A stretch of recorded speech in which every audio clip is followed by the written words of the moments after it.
Thank you for choosing American Pest CEUs. Hi, I'm Sean Reeves with American Pest CEUs. I've been in the pest management industry since 1999. I'm an associate certified entomologist, and I'll be your instructor for today's course. Today's course was compiled by Jack Launius, who has served in the pest management industry since 1990.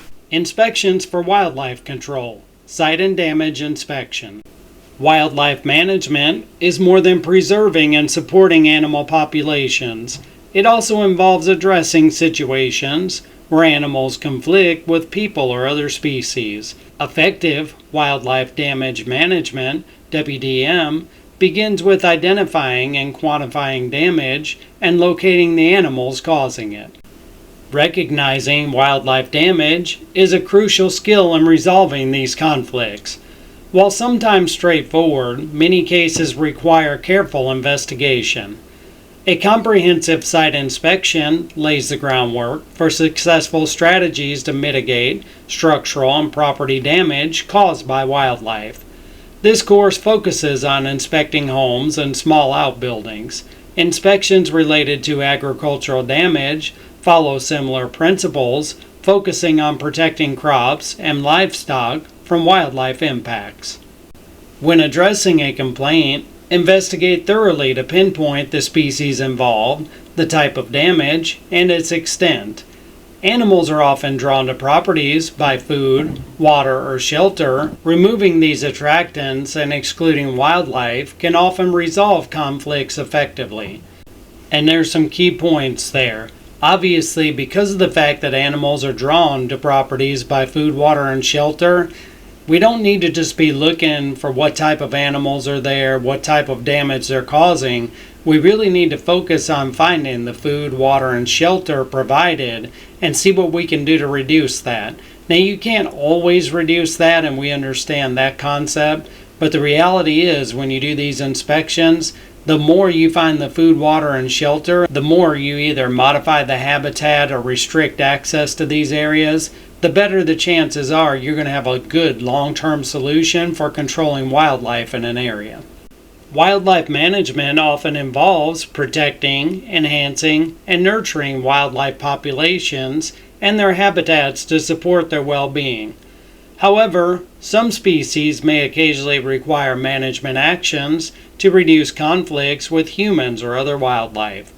The goal is to assess and quantify wildlife damage while locating the animals responsible. There's two terms that I love in this slide we just mentioned. We need to assess and we need to quantify wildlife damage, and then also we're looking at locating the animals responsible. So do a great assessment, a great inspection as we're going to talk about, and then quantify the damage. What is the damage? What is the cost of the damage? What impact is it having on the homeowner? What impact is it having on the business? Because that's going to give us more clues on what we need to do. Basically, in pest management, you'll hear a term called threshold. What is the threshold for somebody when it comes to wildlife? And that's going to be different for everybody. If you have a customer with a rat or a mouse in her kitchen, she's probably not going to be really happy. Whereas if you're dealing with a food processing area, they actually have limits on what type of activity they can have in their plants. I've worked in food processing plants where there's going to be some rodent activity no matter what you do. So when you're working in situations like these, again, you have to know what the threshold is. You have to see what the tolerance level people are willing to withstand is. And also, a lot of times, you're going by state and federal guidelines. So just keep in mind that quantifying what's going on can be a really big deal when it comes to wildlife. Accurately identifying wildlife damage is a key skill in addressing human-wildlife conflicts. While it is sometimes straightforward to identify the species and its location, many situations require detailed investigation. A comprehensive site inspection forms the foundation of an effective wildlife damage management (WDM) strategy to mitigate and control damage from various species. This course emphasizes structural site inspections, focusing on homes and small outbuildings. Investigations into farm animal predation and crop damage involve similar skills, with an emphasis on minimizing agricultural losses and protecting livestock from predators. Thoroughly investigating every wildlife damage complaint is essential, with a focus on both prevention and effective management strategies. This course emphasizes structural site inspections, focusing on homes and small outbuildings. Investigations into farm animal predation and crop damage involve similar skills, with an emphasis on minimizing agricultural losses and protecting livestock from predators. Thoroughly investigating every wildlife damage complaint is essential, with a focus on both prevention and effective management strategies. An inspection preparation begins before you reach the location.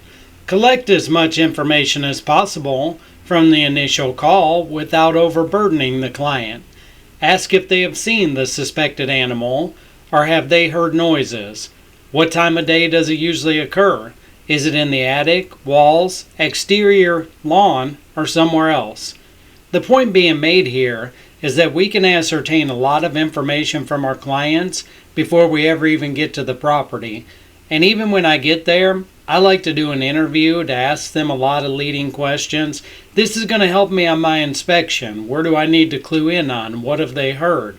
When you think about the time of day, a client explains to me they're hearing noises at 1 in the afternoon is a lot different than them telling me if they're hearing them at 1 a.m. The reality is some animals are nocturnal, some are going to be more active during the daytime.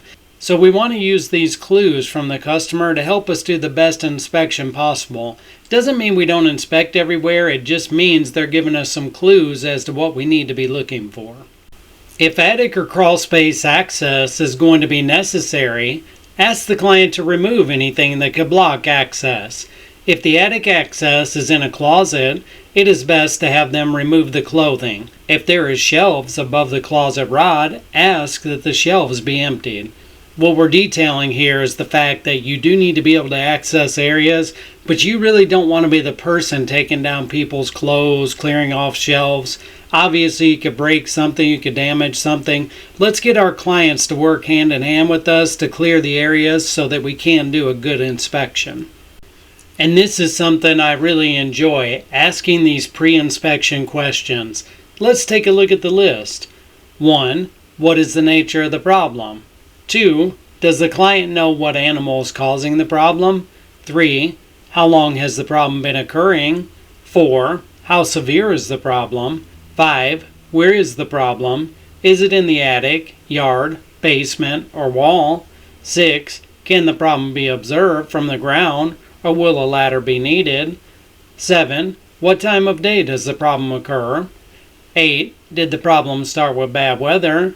9. Has the client taken any actions to resolve the problem? If so, what were those actions? This is a great comprehensive list. If you ask pre-inspection questions like this, I can assure you you'll be 1,000 miles ahead on doing your inspection and figuring out what the actual problems are. Wildlife management is more than preserving and supporting animal populations. It also involves addressing situations where animals conflict with people or other species. Effective wildlife damage management, WDM, begins with identifying and quantifying damage and locating the animals causing it. Recognizing wildlife damage is a crucial skill in resolving these conflicts. While sometimes straightforward, many cases require careful investigation. A comprehensive site inspection lays the groundwork for successful strategies to mitigate structural and property damage caused by wildlife. This course focuses on inspecting homes, barns, outbuildings, and small commercial structures. Inspections related to agricultural damage follow similar principles, focusing on protecting crops and livestock from wildlife impacts. Wildlife management often involves protecting, enhancing, and nurturing wildlife populations and their habitats to support their well-being. However, some species may occasionally require management actions to reduce conflicts with humans or other wildlife. The goal is to assess and quantify wildlife damage while locating the animals responsible. Gathering information. Understanding wildlife behavior and habitat preferences helps estimate the number of animals involved. For example, noises in an attic during March might indicate a female squirrel raising her young, typically numbering 3 to 8. Other behavioral clues, such as social habits or seasonal changes, can also inform your assessment.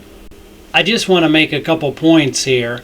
As you can imagine, when you're in an industry like this, you're going to wear a lot of different hats. You're an inspector, you're an investigator, you're a technician. There's a lot of different hats you're going to wear.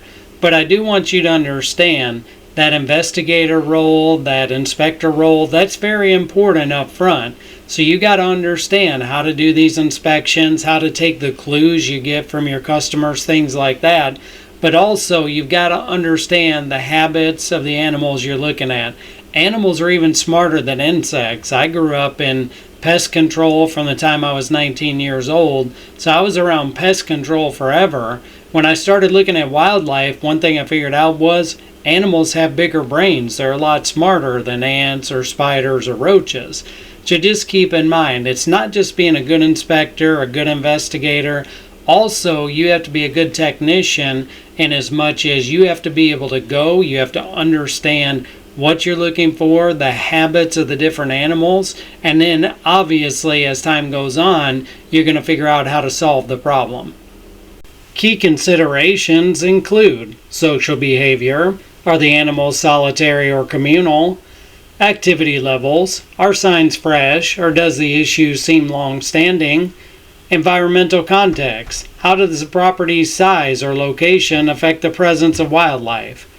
Potential human contributions. Are the inhabitants or neighbors unintentionally attracting wildlife by feeding them or leaving open food sources? So obviously you can see some key points here. That social behavior is very important. You may approach a situation much differently if an animal is solitary or communal. Now, activity levels, like are the signs fresh or does it seem like a long issue, that's really important. If we're looking at droppings that are really, really old, or there's a ton of fresh new droppings, we're going to treat it differently. What is the level of the infestation? That's what that's helping us answer. Now, environmental context, the property size or location, that's going to be interesting as well. If you've got a home on a 5,000 square foot lot in a cookie cutter neighborhood, it's totally different than if you've got a home on 20, 40, 50 acres of property with nothing around it but fields or woods or whatever the case may be. A lot of different issues with wildlife are going to come to the house that's out in the country, right? The potential human contributions, it's very important. If the inhabitants or neighbors are feeding wildlife or bringing them in or leaving open food sources, we've got a major issue. Like some people will feed squirrels on their property. I've seen people that feed stray cats. Well, if you keep putting the food out every night, you have to understand that things like raccoons and animals like that, they're going to come and feed on that as well. So are we basically bringing them in? And if we are, is that a big part of solving the problem? In most cases, I would say yes. 1. Visual evidence. Sightings. Directly observing the animal can confirm its presence. However, it's important to consider the reliability of the observer's report. Daytime activity. Nocturnal animals spotted during the day could indicate unusual conditions, such as a food shortage, a high population density, or the presence of young animals requiring extra foraging. Entry and exit points. For example, watching bats at dawn or dusk can reveal entry points, while birds or rodents might frequently visit a specific gap or crevice. 2. Sounds. Auditory clues. Wildlife often makes distinctive sounds such as squeaks, growls, chitters, or screeches. Other sounds may include gnawing, scampering, scratching, or thumping. Location of sounds. Pay attention to noises in walls, attics, ceilings, or beneath cabinets. Different species exhibit unique sound patterns that can aid in identification. 3. Odors. Animal scents. Wildlife odors are often strong and distinctive.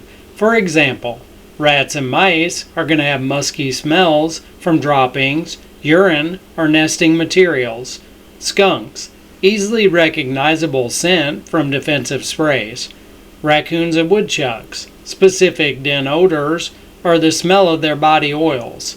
Accumulated urine. Large amounts of urine can stain building materials, especially in crawl spaces and attics. And I would say a great example of this is when you go up into an attic, kind of like you're seeing in the image here, and you see urine and droppings on insulation, especially like light-colored insulations like white or even the pink or the yellow. These things show up pretty well. This is going to be a common occurrence when you're doing wildlife inspections, so just keep your eyes out for this, and also start to think how this has an impact on the service you're going to do. Is this something where it needs to be cleaned? Is there going to be a sanitation issue? These are all part of the things we need to look at when we're doing a wildlife inspection. 4. Droppings. Types and locations. Found along runways, near entry points, and in areas frequently visited by the animal.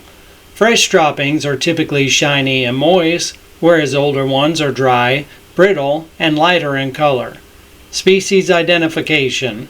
Learn to distinguish between droppings from mice, rats, squirrels, raccoons, bats, and other animals to confirm species involvement. 5. Urine trails. UV light detection. Rodent urine glows blue-white under ultraviolet light, although other substances may fluoresce as well.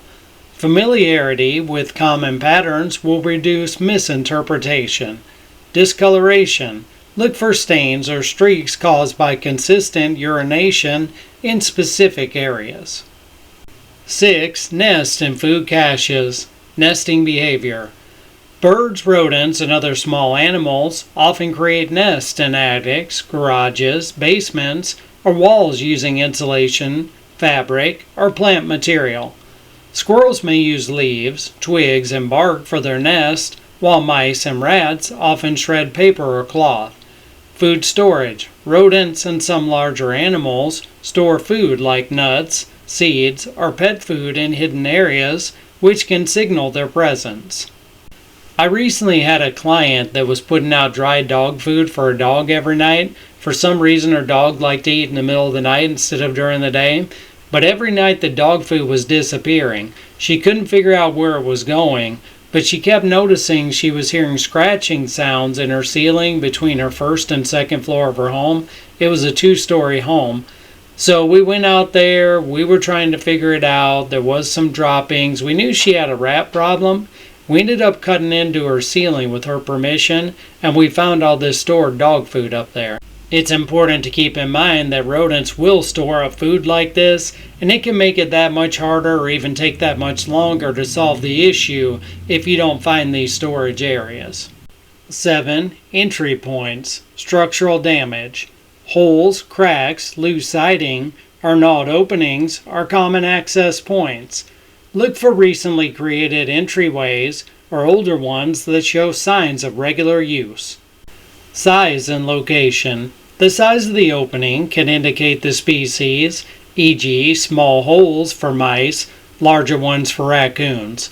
Locations, such as under eaves, roof lines, or near foundations, can suggest specific animal preferences. Obviously, many of you would understand this. When we're dealing with something like a mouse, might be able to get through a hole that's the size of a dime, whereas a raccoon or something like that is going to need a much larger one. Obviously, too, we can think about the animal's habits. Like if we're looking up on a roof and we see somewhere like by the soffits, maybe a rat's getting in, something like that, we probably don't need to worry as much about a skunk. A, the hole's going to be too small, but B, skunks don't really go on roofs. So again, we need to know the habits of the animals, and that's going to help us figure out and solve the problems. 8. Burrows. Types and shapes. Burrows may vary depending on the species. For example, woodchucks create large openings, while Norway rats and chipmunks dig smaller tunnels. Look for fresh soil around burrow entrances, which indicates recent activity. Secondary use. Some animals, such as skunks or raccoons, may take over existing burrows. 9. Tracks and smudge marks, footprints and trails. Tracks are visible on soft soil, sand, dust, or snow. Smooth or worn trails along walls, fences, and buildings often indicate repeated travel paths. Smudges and rub marks. Animals rubbing against surfaces leave behind dirt and oil. Check pipes, beams, or walls for these signs. 10. Gnawing and chewing. Chew marks. Look for tooth marks on wood, furniture, or wiring. Different species leave distinct marks. Rodents typically gnaw to enlarge openings or to access food. Squirrels tend to chew on wood trim or attic vents. Raccoons can damage siding or tear shingles to access attics. Shredded materials. Look for torn insulation, fabric, or paper near nesting sites. 11. Hair, feathers, and shed skin. Hair tufts. Animals often leave hair caught on fences, baseboards, or holes. Feathers. Commonly found in attics or areas used by birds for nesting. Shed skins. Snakes may leave their shed skins in crawl spaces or attics. 12. Meal remains, leftovers. Prey remnants. Bones, fur, feathers, or uneaten food near dens or burrows may indicate predators like foxes or coyotes are in the area. Herbivores. For animals like woodchucks, look for chewed plants or stored vegetation. 13. Runs and trails, worn paths. Smooth trails near walls, under bushes, or around building foundations indicate repeated animal activity. Polished surfaces. Indoor trails may appear as polished paths, free from dust and insulation, or along baseboards. 14. Pet behavior. Excited reactions. Pets often react to wildlife presence, sniffing, scratching, or whining near walls or floors where animals are hiding. 15. Access routes, climbing paths. Trees, utility lines, downspouts, or fences can provide entry points for squirrels, raccoons, or other climbing animals. Ground level entry. Depressions under fences or porches may suggest digging by skunks, groundhogs, or rodents. Now, at certain times, digging can be really easy to find. We've got a tall deck, or we've got an area where we can look up underneath a porch. But what do we do in areas like this? We've got a deck that was built a few inches off the ground. We've got bushes and other obstructions in the area. It can be a lot harder to see where the animals are digging or entering. So you're definitely going to have to think to yourself, at times I'm going to have to crawl in areas I don't want to. In this case, we actually had animals getting underneath a deck and then digging their way under the foundation of the house. You'd never know that by looking at it, but as I'm showing you in this scene, you can see that the deck is really low off the ground. So we actually had to dig a little bit, poke our heads in there, and see where the animals were actually digging under the foundation to really be able to solve the problem. By systematically evaluating these signs, you can accurately identify the wildlife species and formulate an effective control plan. Let's talk about inspection and questions. During your inspection, consider these questions to shape your management approach. 1. Which species is causing the problem, and could more than one be involved? 2. How many animals might be present, and could there be young? 3. Is it a new or recurring issue? 4. How accessible are the culprits, and what risks do they pose? 5. Are there signs suggesting the potential possibility of future problems? 6. How feasible are potential solutions in terms of discretion and impact on non-target species? Engaging the client, gathering insights into the problem. A successful wildlife inspection begins with engaging the client to collect essential information about the issue. Focus on the individual most familiar with the problem and the property. Someone who's inexperienced in wildlife inspections might say, I don't want to have to ask the customer anything. It makes it look like I don't know what I'm doing. I'm supposed to be the professional. You are the professional. Asking these questions is going to be a very important part of that. You have to think to yourself, just as I would say to a customer, you're here all the time. I'm only here just for a little bit doing your inspection. I'm going to ask you a few things that are going to give me clues as to what I should be looking for, where I should be looking for it, and how I should look. Every client I've said this to goes, okay, great. What do you have for me? You ask your questions, it's going to clue you in. It's going to make you a much better inspector and make you solve these problems a whole lot easier. Questions to ask. General questions. Open-ended queries like, can you describe what you've noticed about the problem? Or, have there been any recent changes or new issues since our last visit? Encourage clients to share their observations freely. Specific probes. Ask when they first observed the issue, the frequency of occurrences, and whether they've seen or heard any animals. Prompt them with questions like, do you hear noises? If so, were they during the day or night? Can you locate where the sounds came from?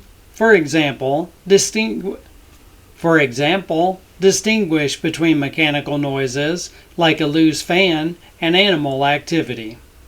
If the client has dealt with wildlife issues before, inquire about the species involved, resolution methods, and preventive measures used. Also, evaluate household dynamics, such as the presence of children or pets, and potential wildlife contact. Species such as bats, raccoons, or skunks may raise public health concerns, including rabies risk, which should be communicated to the client. Site inspection equipment essentials. Equipping yourself with the right tools ensures safety, efficiency, and thoroughness during inspections. Essential equipment. 1. Safety gear. Respirators, gloves, and goggles for protection against allergens, debris, and pathogens. 2. Inspection mirrors. Telescoping mirrors, such as those made from stainless steel or traditional glass, are ideal for viewing hard-to-reach areas like corners and fireplace damper. Shine a light into the mirror to illuminate targets effectively. And one of my favorite techniques to use when looking with an inspection mirror, especially in areas where the lighting might not be good underneath, is to shine that flashlight down in the mirror. It'll show you in the reflection a better image of that area. Basically, you're illuminating that area by your mirror carrying the light up in the area, but the image you're seeing back, of course, is a more illuminated area. In this case here, we were looking at siding on the outside of a home, and as you can see, there was actually a gap that was an entry point for rodents at this time. 3. Ladders and ladder hooks. Ridge hooks enhance safety when accessing roof areas. 4. High-intensity spotlights. Useful for inspecting dark spaces, eaves, and gables. Reflective light indicates intact surfaces, while dark holes suggest openings. 5. Binoculars. Preferably 8 power with a wide field of vision, 30 degrees or greater. And I just want to mention, when we're talking about things like binoculars, there's a lot of new technology with these where you can even capture images and things like that. These can be very valuable with dealing with wildlife on larger properties. They can give you a much better vision of what's around you and in the surrounding area. 6. Multi-purpose tool. Tools like a Leatherman for versatile use. I would tell anybody this is one of the best tools you can carry. I mean, just right off the top of my head, I can tell you that it's invaluable to have a Phillips head and a flathead screwdriver right there in your pocket. Now, granted, obviously you could carry those, but with the Leatherman, you have one that's just right there and handy. Sometimes you need to get inside a crawl space door or something like that. You need to pry it a little bit. Sometimes you need the Phillips head to take a screw out. But also the pliers on here are great. There's just so many different uses. We could talk about them all day. But I would definitely carry a multi-purpose tool with you at all times for these inspections. 7. Extension painter's pole. At least 10 feet long. Ideal for reaching high spaces. Additional recommended equipment. As you can imagine, for our inspections, we're going to need some basic tools. We're going to need a power drill, drill bits, claw hammer, flat bar, chisel, screwdrivers, ratchet, adjustable wrench, hex wrenches, pliers, and vice grips for accessing structures. 2. Digital camera or smartphone. Small, pocket-sized cameras with lanyards for safety during roof work. Smartphones may suffice, but require secure handling. So the bottom line here is you can use a digital camera or most often a smartphone. Just keep in mind you don't want to drop a $300 smartphone off a roof, so just be really careful because you only do that once before you realize it's not a good idea. 3. Fiber optic scopes. These are going to allow easy investigation of walls and crevices. So this would be something similar to like a borescope. Many of you probably hook these onto your smartphones as well. These can be a really good thing. These can help us kind of look and see what's in walls and what's in crevices. I've used these a lot through my years. I've even used them for like pest and termite control, but especially with any type of larger animals, this is really going to help you investigate, see what type of activity, droppings, or even live animals might be back in an area. 4. We're going to look at one of my other favorite tools, the stethoscope. This locates sounds within walls. This is a great tool. This is something where you can put it in your ears, put it on the wall, and you can listen in to what's happening in the wall. Now I know many of you have been to the doctor and you've had these used on you, or probably most everybody, but I really like this one because it really picks up on sounds that you can't hear with just your ear. So this is a great tool that I've not seen a lot of people use, but I can tell you I've had great success with it. This will definitely help you pick up on those faint noises that you wouldn't hear otherwise. I can also tell you it's helped me find big infestations of things like honeybees, so you may be surprised at things you can do with a stethoscope when it comes to pest control. Another simple tool, number 5 on our list, is going to be the magnifying glass. With 5 power lenses, this is going to aid in identifying small signs. So basically you got the magnifying glasses with the little slide outs on them, so you can have the different powers. It's 10, 20, 40, 100, 150, so you can really make things look bigger. I really like a magnifying glass. It's a simple tool, something you can carry in your kit. Make sure you have one when you're doing your inspections. Number 6 is going to be black lights. These are useful for identifying urine for rodents, and I can tell you, especially in dark areas, when you shine these black lights on urine, it's unbelievable what you see. It really illuminates it. So black lights, again, definitely a great thing to carry in your inspection kit. With number 7, we're going to look at a newer technology, a drone. These are useful for 2-story and larger structures and structures on steep hillsides, uneven terrain, and easily damaged roofs such as slate and tile. And I can tell you all the reasons we listed here are a great reason to use a drone. Now there's a lot of ins and outs with using drones. Obviously the cost, obviously licensing, all sorts of different things. But they can be a great tool to add to your inspections. Just make sure before you incorporate them, you understand when you're going to use them, how to use them, and what to do with them. But I really think they're a great idea. Now, you may not have a ladder tall enough sometimes to get on a 2-story. I've seen that problem come about. I also do understand when it comes to like damaging roofs such as slate and tile, these can be great. The other side of that is, well, you're still going to have to go up there and do exclusion work, right? So yes, the drone can be helpful, but then you're still going to have to go up there. So if the slate or tile is a problem, you're still going to have the issue of worrying about damaging it. But at least at that point, you haven't done it during the inspection. So I guess there is some value if we think of it in that way. Let's talk about conducting a thorough site inspection. The primary goals of a wildlife site inspection are to 1. Assess the extent of the damage, 2. Identify the species responsible, 3. Develop effective control measures, 4. Formulate long-term prevention strategies. Wildlife damage varies widely from gnawed wires and structural holes to health risks posed by droppings. For instance, chewed wood at roof edges often indicates squirrels, while greasy marks along openings suggest raccoons or rats. Avoiding shortcuts during inspections is vital to maintaining the thoroughness and client confidence. The bottom line here is, guys, don't cut corners. You wouldn't cut corners on the work, right? You wouldn't do an exclusion job and leave openings. Don't do that on the inspection either. You have to understand, when you do the inspection, whether it's you doing the work or you're going to send a technician, what's on that inspection and what's found is the only things that are going to be solved. I see so many wildlife professionals going to the same jobs over and over again just because they're not doing a correct inspection. Don't be that person. Do a good inspection. Don't cut corners to make sure you solve the problems, keeping the client's confidence, but also saving you a lot of time, trouble, and money. Exterior inspections. Stand far enough from the structure so you can see the roof line. Observe all vents, chimneys, and other structures on the roof. Animals typically enter where a break has occurred in the underlying structural materials.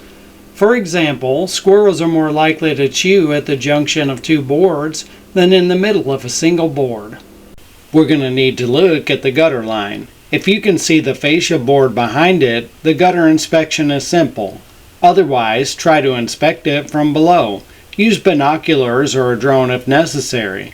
If all else fails, use your ladder. As you can see in the current image, sometimes the fascia is going to be visible. On this home, it was pretty easy to see the fascia and see that it was intact. Here's an example of a fascia issue. As you can see here, the fascia is old, it's rotting, it's separating.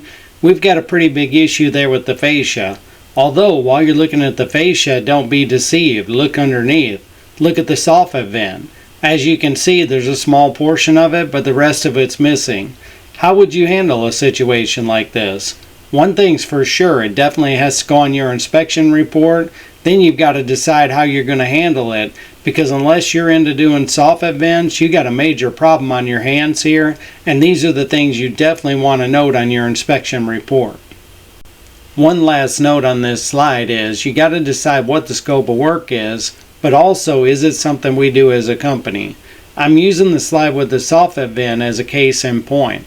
A lot of exclusion companies do not do soffit vent work, so you don't want to go out, do the inspection, and promise something you can't do. So it's not just doing the inspection, it's understanding the scope of work, what your capabilities are, and then having a plan in place for things you can't do. In this case, having somebody that does soffit work or even fascia work, or whatever the case may be helpful for you. Keeping in mind, if you don't have that person and you can't do it, don't promise it to the homeowner or the business owner, because you're just going to cause yourself a lot of problems. We're going to need to inspect the roof line. We're going to need to look at things like ridge vents, eaves, and gables. They are vulnerable to entry by animals. In this case, we have a missing drip edge. Now, as you can see, right underneath the shingles, the wood decking of the roof is exposed. Granted, at this point, nothing had chewed through it, but how easy is it for an animal to chew through an area like this when our whole metal drip edge is missing? I know a lot of you aren't roofers, but you have to see what's going on each home and figure out work that contractors have done before that may not be good work that could lead to issues. On this inspection, I was just moseying along, doing my inspection on the outside of the home, looking up at the soffits, looking up at the eaves, those areas. I looked down and I noticed that on this AC pipe chase, something had chewed all the insulation away. Now you're seeing the same thing I saw in this image. You got this huge opening, so I just crouched down and look underneath and I'm going, man, that's a big opening, right?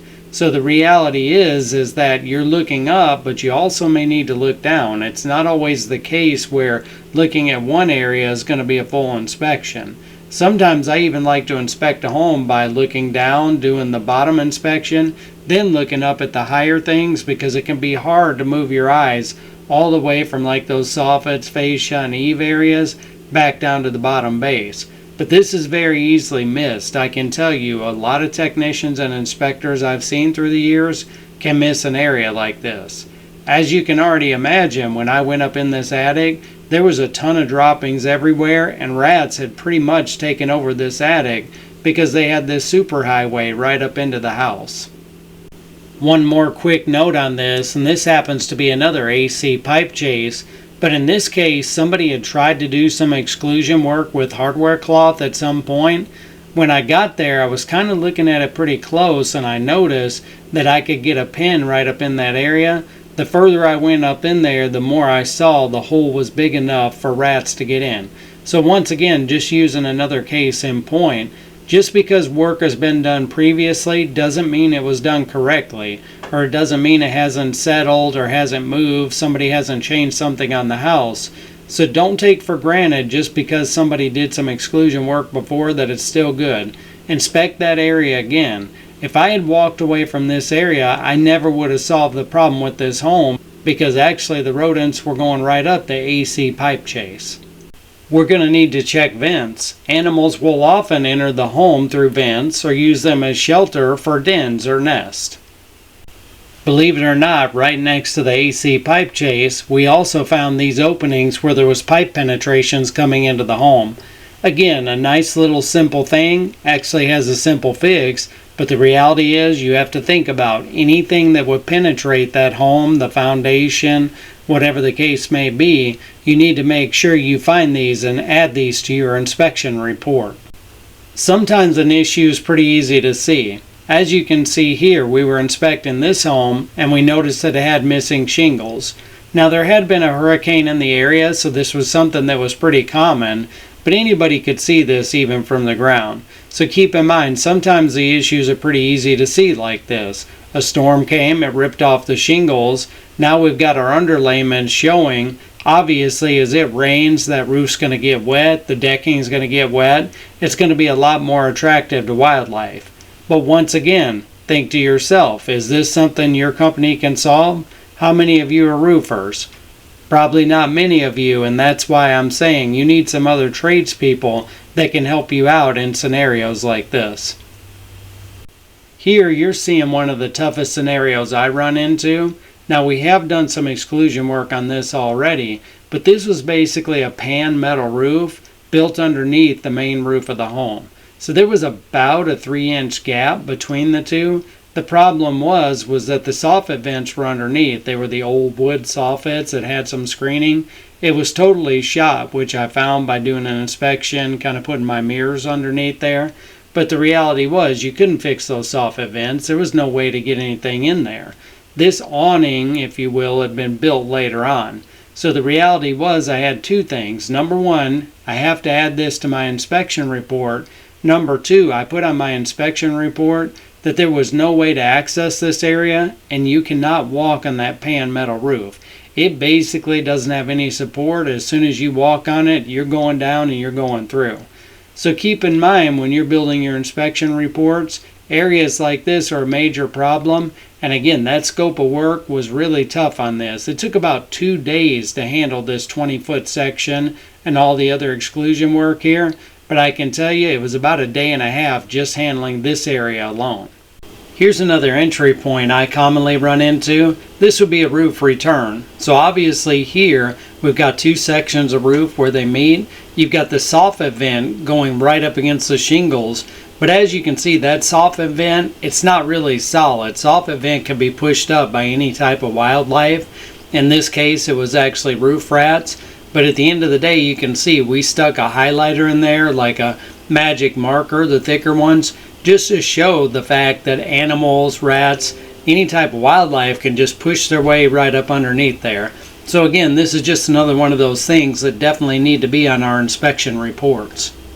We're going to need to make sure we inspect window wells. Window wells can become pit traps for wildlife.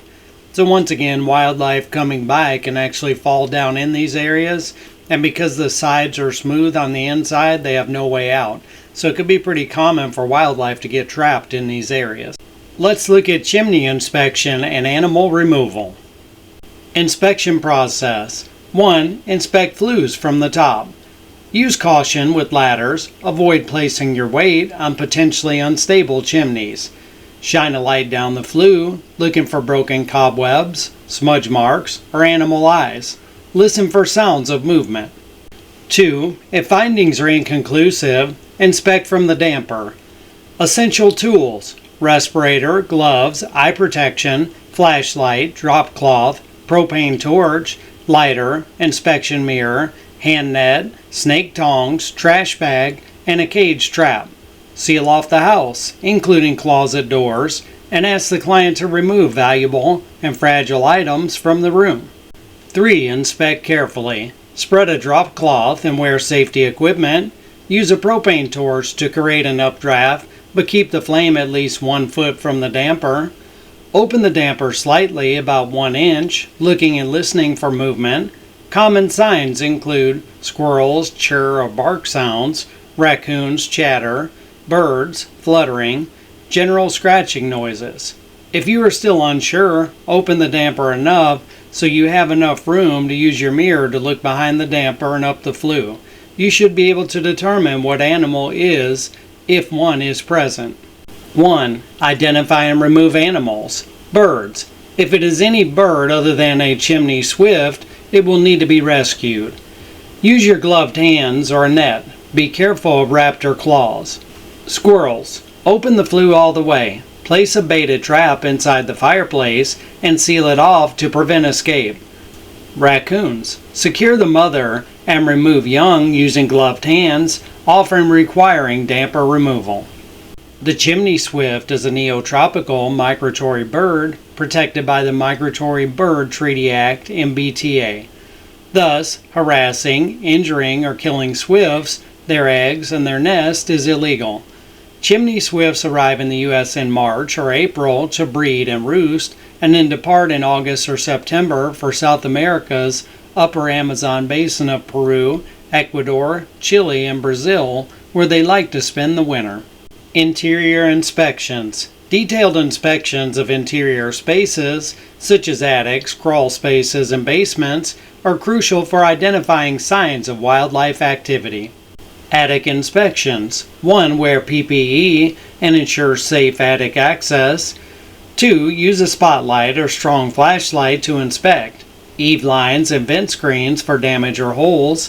Insulation for droppings, disturbances, or packed down trails. Shut your light off and look for light entering through holes indicating entry points. 3. Remove insulation in suspect areas to check for droppings or nesting. With crawl space inspections, 1. We're going to wear PPE and practice safe entry. 2. Inspect sill plates and insulation with a bright light, looking for droppings or damage. 3. Examine stored materials and boxes for signs of animal activity. 4. Turn off your light to check for gaps allowing outside light to enter. 5. Check plumbing gaps, holes around electrical conduit, or wiring that could allow pest entry, holes or tears in vent screens, loose or poor fitting access covers. Crawl spaces come in all sorts of shapes, sizes, clearance, foundation material, ground cover, and varying degrees of moisture. To perform a thorough inspection, you must be willing to traverse the perimeter walls and occasionally be willing to dig under plumbing and ductwork to gain access to areas you otherwise would not be able to. With basement inspections, wear PPE and safely enter the area. Inspect sill plates using ladder if necessary. Look above ceiling tiles and behind stored items for dropping, seeds, or nesting material. Focus on remote areas or locations near heat and water sources. Basements, especially older basements, will typically have a greater possibility of openings for undesired animal activity. Older homes may have undergone several updates over the years, such as going from coal-fired heat, oil heat, to gas or electric. Renovations of the living space to add bathrooms, enlarge the living space, and updates, wiring and plumbing, all contribute to opening animals can access. Mystery situations. In some cases, identifying the problem may require additional methods. 1. Set up a cage trap with bait appealing to various species. 2. Use a track trap with non-toxic tracking powder or talc. Protect it from the elements with a board or bait station. 3. Test questionable openings by plugging them with newspaper. If undisturbed after 5 days of good weather, the opening is likely inactive. 4. Install a trail camera with motion sensors for night monitoring. 5. Collaborate with the client for ongoing observation and reporting. Structural inspections. Sometimes wildlife problems extend beyond the main structure. Be prepared to inspect other areas and solve unique challenges. Outbuildings and fences. Investigate holes under outbuildings or sheds. Walk fence lines to find breaches that allow wildlife entry. Specialized situations. Address issues like predator entry into chicken coops or nests in carports. Common chicken predators.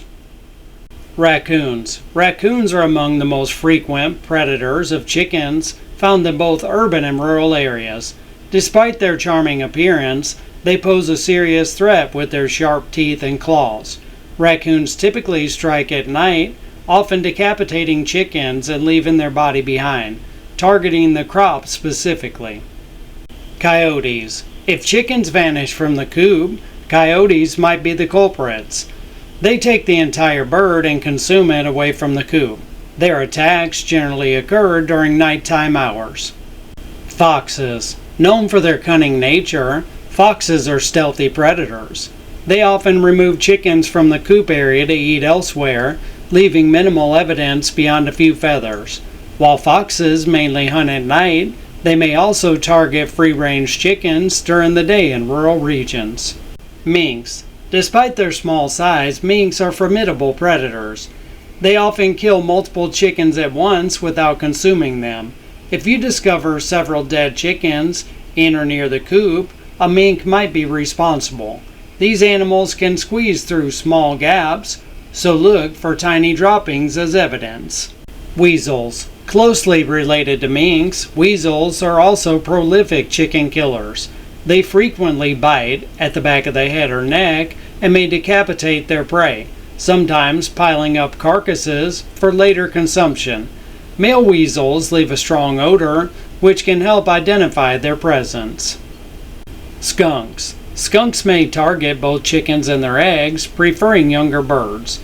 They can dig under barriers to access coops, but their distinctive odor gives away their presence. Possums. Possums primarily consume smaller animals and trash, but they also prey on chickens. They typically eat what they can in one sitting, focusing on the internal organs. Look for evidence of attacks on the breast area and rats. In situations of food scarcity, rats can attack chickens, especially younger ones or eggs. If rats are present, it's likely that there are many, so quick action is needed to control them. Birds of prey. Hawks. These predators strike during the day and can carry off adult chickens. They are skilled hunters that leave minimal evidence behind. Eagles. Although they prefer fish, eagles will take chickens if easily accessible. They use their powerful beaks and legs to kill prey. Owls. Nocturnal predators like great-horned and barn owls often make precise kills by targeting the neck area. The goals of site and damage inspections include 1. Location, identify the damage. 2. Species identification, confirm the animal causing the issue. 3. Resolution, develop long-term solutions. Goals of wildlife control. After identifying the problem species and entry points, work with the client to design and implement a comprehensive solution. Long-term strategies may include exclusion measures, heavy-duty vent covers, sealed openings, and reinforced barriers, habitat modification, removing food sources, trimming overhanging trees, and cleaning areas prone to infestation, monitoring, installing cameras, traps, or other observation tools for future prevention. Educate clients on wildlife behavior and encourage proactive steps to minimize recurring issues. With thorough inspection and effective communication, you can resolve wildlife challenges. Remember, this is a team effort. We need to work together with our clients. If we don't ask the right questions, if we don't have their help, it's going to be hard for us to resolve the problems on our own. So let's make sure we work together as a team to help resolve these wildlife issues. Formulating solutions. Wildlife problems often require multiple strategies. For example, removing a food source like a bird feeder may prevent squirrels from returning after exclusion measures are in place. However, some situations necessitate additional steps, such as installing one-way doors or traps. Always consider the broader implications of your actions, including local laws and the potential displacement of animals to nearby areas. Summary: wildlife management is more than preserving and supporting animal populations. It also involves addressing situations where animals might conflict with people or other species. Effective wildlife damage management, WDM, begins with identifying and quantifying damage and locating the animals causing it. Summary: recognizing wildlife damage is a crucial skill in resolving these conflicts. While sometimes straightforward, many cases require careful inspection. A comprehensive site inspection lays the groundwork for successful strategies to mitigate structural and property damage caused by wildlife. This course is focused on inspecting homes and small outbuildings. Inspections related to agricultural damage follow similar principles, focusing on protecting crops and livestock from wildlife impacts. To effectively perform an inspection, use the tools in your equipment arsenal to be as thorough as possible. We want to take a few moments to thank all the photographers that helped us with the use of their images to enhance this course.